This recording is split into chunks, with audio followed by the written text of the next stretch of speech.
Bem, pessoal, agora a gente vai dar continuidade aqui à segunda parte da nossa aula, né? Agora a gente vai saber o que são as figuras de palavra. Que, veja só, o estudo das figuras de linguagem é dividido em quatro partes. Quatro tipos de figuras de linguagem: figuras de palavra, figuras de pensamento, figuras de estrutura ou sintaxe e figuras de som, certo? A gente vai ver esses quatro tipos ao longo das próximas aulas, certo?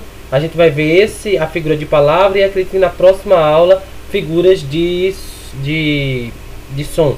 Mas, como é o nome? De som não, para figura de pensamento. E na próxima unidade a gente finaliza vendo o resto. Mas o que nos importa agora é ver as figuras de palavra.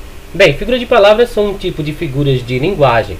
Elas são usadas quando uma palavra é utilizada com um sentido diferente do habitual. Ou seja, você usa a palavra, só que ela não está significando a mesma coisa que ela utiliza, certo? Que ela diz habitualmente, normalmente. Por exemplo, ele tem o humor de um leão.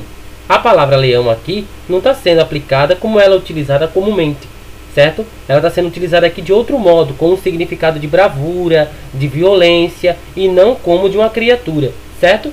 Então, essas são as figuras de palavras. Vejamos os principais tipos delas.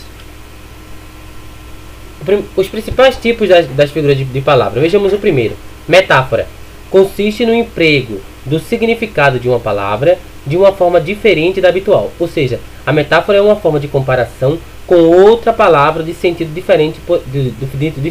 Por exemplo, apagaram um brilho que havia em seus olhos. A definição da figura de linguagem dita metáfora é um pouco difícil. As pessoas nem todos os estudiosos chegam a um ponto certo do que significa ou não significa metáfora. Mas a gente pode ficar aqui dizendo que a metáfora é uma associação de uma ideia com outra. Você faz ideia de uma coisa e aplica um nome, certo? E aplica um nome apropriado para ela. Por exemplo, apagaram o brilho que havia em seus olhos. Como nós sabemos, o que brilha é luz, não é? Mas a palavra brilho aí está com outro sentido. Qual o sentido que seria aí? De alegria, felicidade, vida, certo? Aqui a pessoa pode estar querendo dizer que destruíram a alegria da pessoa, a felicidade, certo? O gosto pela vida e assim vai. Então metáfora é isso, é associar, certo? Uma ideia e dar o nome de uma palavra. Palavra essa que pode ter um sentido completamente diferente, só que dentro do uso metafórico ela acaba adquirindo esse tipo de significado. Próximo tipo. Metonímia. A metonímia consiste na troca de uma palavra por outra de sentido similar ou o emprego da parte pelo todo. Ou seja, deixa eu só dar uma parada. Metonímia é quando eu troco o sentido da palavra, certo, por outro. A palavra diz, como é o nome? Um determinado produto, um determinado objeto tem um nome, só que eu troco por outro. Por exemplo, quando eu digo vá comprar lã de aço, ninguém diz lã de aço, mas todo mundo fala Bombril. Eu troco o nome do produto, certo? Eu troco o nome do produto em si, que é lã de aço, pelo da marca, certo? Quando muita gente diz não vá comprar leite condensado, mas diz vai comprar leite moça, entendeu? Há pessoas que dizem você não vai ter uma casa para morar, mas você pode trocar casa por teto. Você não vai ter um teto. Então você troca a parte pelo todo, você troca o conteúdo pelo nome do produto, você pode trocar o gênero pela espécie. Por exemplo, os mortais são covardes.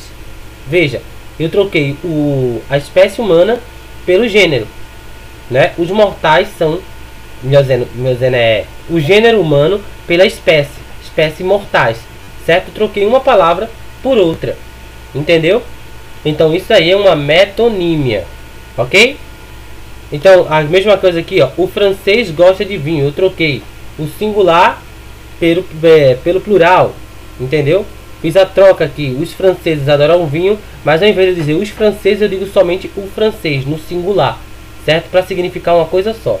Essa é a metonímia, certo? Ainda você pode pegar outros exemplos, como por exemplo, você pode dizer nossa, há tantos exemplos de metonímia que você pode usar com o nome de marcas. Por exemplo, eu tenho um Harry Potter em casa. Você não quer dizer que você tem a personagem Harry Potter, mas o que você tem é um filme ou, sei lá, um livro, entendeu? Então você pode trocar o nome da obra pelo autor, ou vice-versa, e assim vai. Catacrese. A catacrese trata-se de uma metáfora que já perdeu o uso. Ela antes tinha uma força, mas depois caiu. Quando você diz pé de mesa, a gente mal percebe que isso é uma figura de linguagem. Só que ela perdeu a força. De tanto se usar, acabou perdendo a força. A mesma coisa quando tem aqui na frase: ele mora no coração da cidade. Ou seja, morar no coração da cidade, poucas pessoas encarariam isso como um uso expressivo, um uso forte. Não, é uma coisa normal. Mas era, né? Só que o uso constante transformou em uma coisa habitual. Coração da cidade, que significa morar no centro. A mesma coisa, enterrou-lhe um punhal no coração. Essa ideia aqui de enterrar um punhal no coração, ou seja, enfiar por algo. Enterrar só se coloca dentro da terra. Mas o uso tão frequente acabou deixando o uso normal. E o final aqui é antonomásia. O que é antonomásia? Antonomásia é você usar um adjetivo ou um apelido para trocar pelo nome normal. Ou seja, você troca o nome normal por um adjetivo ou por um apelido. Por exemplo, aqui, Recife está em festa. A antonomásia é Veneza brasileira. Ou seja, você trocou a palavra Recife, normal, pela palavra Veneza brasileira. Certo? Que dá mais expressão, que chama mais atenção. O Rio de Janeiro, palavra normal, você troca pelo apelido. A cidade maravilhosa. Ou você pode ter algum colega seu, certo, que tem nome, mas você só chama ele pelo apelido dele. Certo? Seja gordinho, baixinho, alto, dentuço. Tudo isso é antonomásia. Entenderam? Bem, gente, então essa é a segunda parte da nossa aula. Vamos lá para a terceira.